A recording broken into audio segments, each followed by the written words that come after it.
नमस्कार। इस वीडियो में हम आपके लिए लाए हैं अजा एकादशी की व्रत कथा।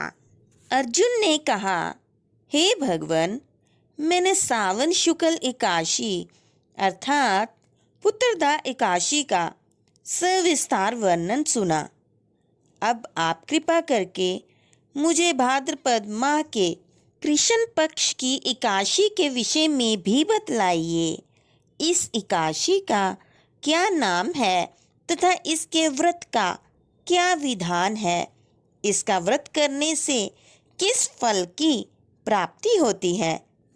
श्री कृष्ण ने कहा, हे कुंती पुत्र, भाद्रपद माह के कृष्ण पक्ष की एकादशी को अजा एकादशी कहते हैं। इसका व्रत करने से सभी पाप नष्ट हो जाते हैं। इस लोक और परलोक में मदद करने वाली इस एकादशी व्रत के समान संसार में दूसरा कोई व्रत नहीं है। ध्यान पूर्वक तुम इस एकादशी के महात्म्य को श्रवण करो। पौराणिक काल में भगवान श्री राम के वंश में अयोध्या नगरी में एक चक्रवर्ती राजा हुए जिनका नाम हरिश्चंद्र था। राजा अपनी सत्य निष्ठा और ईमानदारी के लिए प्रसिद्ध थे। एक बार देवताओं ने इनकी परीक्षा लेने की योजना बनाई। राजा ने स्वप्न में देखा कि ऋषि विश्वामित्र को उन्होंने अपना राजपाट दान कर दिया है। सुबह विश्वामित्र वास्तव में उनके द्वार पर आकर कहने लगे कि तुमने स्वप्न में मुझे अपना राज्य दान कर दिया। राजा ने सत्यनिष्ठ व्रत का पालन करते हुए संपूर्ण राज्य विश्वामित्र को सौंप दिया।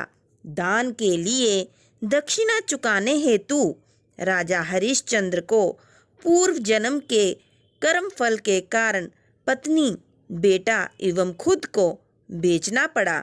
हरिश्चंद्र को एक डोम ने खरीद लिया जो शमशान भूमि में लोगों के दाह संस्कार का काम करवाता था। स्वयं वह एक चंडाल का दास बन गया। उसने उस चंडाल के यहाँ कफन लेने का काम किया, किंतु उसने इस आपत्ति के काम में भी सत्य का साथ नहीं छोड़ा। जब इसी प्रकार उसे कई वर्ष बीत गए तो उसे अपने इस नीच कर्म पर बड़ा दुख हुआ और वह इससे मुक्त होने का उपाय खोजने लगा। वह सदैव इसी चिंता में रहने लगा कि मैं क्या करूं, किस प्रकार इस नीच कर्म से मुक्ति पाऊं। एक बार की बात है, वह इसी चिंता में बैठा था कि गौतम ऋषि उसके पास पहुँचे। हरिश्चंद्र ने उन्हें प्रणाम किया और अपनी दुख भरी कथा सुनाने लगा। राजा हरिश्चंद्र की दुख भरी कहानी सुनकर महर्षि गौतम भी अत्यंत दुखी हुए और उन्होंने राजा से कहा, हे राजन, भादो माह के कृष्ण पक्ष की एकादशी का नाम अजा है। तुम उस एकादशी का विधान पूर्वक व्रत करो तथा रात्रि को जागरण करो। इससे तुम्हारे सभी पाप नष्ट हो जाएंगे। महर्षि गौतम इतना कहकर आलोप हो गए। अजा नाम की एकादशी आने पर राजा हरिश्चंद्र ने महर्षि के कहे अनुसार विधान पूर्वक उपवास तथा रात्रि जागरण किया। इस व्रत के प्रभाव से राजा के सभी पाप नष्ट हो गए। उस समय स्वर्ग में नगाड़े बजने लगे तथा पुष्पों की वर्षा होने लगी। उन्होंने अपने सामने ब्रह्मा, विष्णु, महेश तथा देवेंद्र आदि देवताओं को खड़ा पाया। उन्होंने अपने मृतक पुत्र को जीवित तथा अपनी पत्नी को राजसी वस्त्र तथा आभूषणों से परिपूर्ण देखा। व्रत के प्रभाव से राजा को पुनः अपने राज्य की प्राप्ति हुई।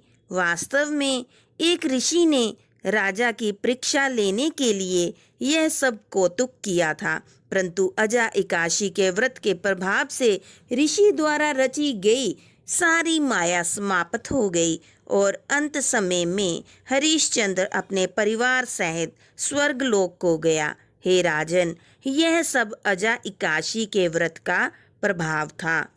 जो मनुष्य इस उपवास को विधान पूर्वक करते हैं तथा रात्रि जागरण करते हैं, उनके सभी पाप नष्ट हो जाते हैं और अंत में वे स्वर्ग को प्राप्त करते हैं।